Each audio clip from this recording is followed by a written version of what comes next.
నమస్తే అమ్మ. నమస్తే. మీ పేరమ్మా? సులోచన. ఏం చేస్తుంటారమ్మా? వ్యవసాయం. సీఎం రేవంత్ రెడ్డి గారి పాలనపై మీ అభిప్రాయం ఏంటమ్మా? ఆయన బస్సులు ఫ్రీ అని పెట్టిండు. ఏమన్నా రైతు బంధు అయినా బస్సులు ఫ్రీ అని పెట్టి కొట్టుకొని సత్తారు జనం. రైతు బంధు లేదు, ఏది లేదు.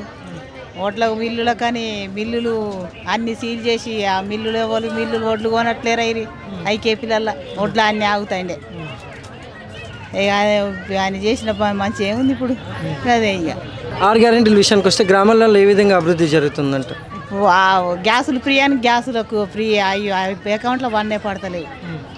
అదే 1000 రూపాయలు. ఇప్పుడు మళ్ళీ కరెంటు బిల్లు అన్నాడు 200 యూనిట్లు దాటితే డబల్ ఛార్జ్ చేస్తాడు. మరి గతంలో కేసీఆర్ గారి పాలనపై మీ అభిప్రాయం ఏంటమ్మా? కేసీఆర్ రైతు బంధు వేసిండు. అప్పుడు ఈ ఓట్లు ఇట్లా ఐకేపీలలో ఆగకుండా పోయినాయి.